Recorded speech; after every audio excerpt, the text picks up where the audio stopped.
جنگل سے گزر میرے سرکار غریب نواز کا ہو رہا ہے، دیکھا کہ کچھ لوگ بیٹھ کر آگ کی پوجا کر رہے ہیں۔ کس کی کر رہے؟ آگ کی پوجا کر رہے، مجوسی لوگ بیٹھے ہوئے ہیں، آگ کی پوجا کر لیتے بیٹھے ہوئے ہیں۔ سرکار غریب نواز رکے، ارشاد فرمایا کہ تم یہ کیا کر رہے ہو؟ کہا کہ وہی کر رہے ہیں جو ہمارے باپ دادا کرتے آئے ہیں۔ کہا کہ کیا کر رہے ہو؟ کہا کہ یہ ہمارا مذہب ہے، مجوسی ہے، آگ کو خدا مانتے ہیں، آگ کو ہم پوجتے ہیں۔ کہا کہ آگ کو پوجنے کا مقصد؟ کہا کہ اس لیے پوجتے ہیں کہ قیامت کے دن ہم کو دوزخ میں وہ آگ تکلیف نہ دے، اس لیے ہم پوجتے ہیں۔ کہا کہ کب سے پوج رہے ہو؟ کہا کہ ہماری 12 پیڑھیاں گزر چکی ہے، 12 پیڑھیاں، 12 پشتیں ہماری گزر چکی ہے یہ آگ کی پوجا کرتے کرتے۔ کہا کہ اس میں ہاتھ ڈالو، دیکھیں یہ تم کو جلاتی ہے نہیں جلاتی ہے؟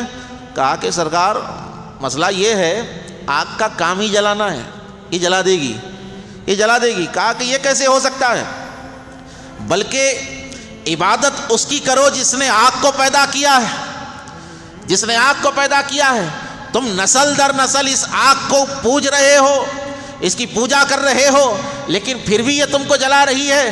کہا کہ آپ کس رب کی عبادت کرتے ہیں؟ کہا کہ میں اس رب کی عبادت کرتا ہوں جس نے اس آگ میں جلانے کی طاقت عطا فرمائی ہے، اس خدا کو میں مانتا ہوں۔ کہا کہ کیا یہ آپ کو جلائے گی؟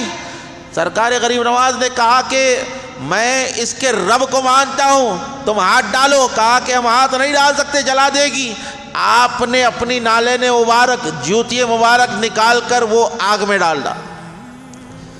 کئی دیر بعد جب وہ نالین مبارک نکلی سرکار غریب نواز کی تو آگ نے دھکا بھی نہیں پہنچایا، محفوظ نکلی۔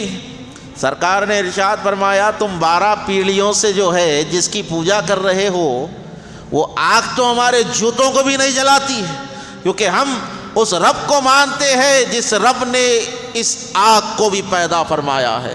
جتنے مجوسی تھے قدموں پہ گرے اور کہا کہ ہم اس رب پر ایمان لاتے ہیں جس کی آپ عبادت کرتے ہیں، کلمہ پڑھے اور مسلمان ہو گئے۔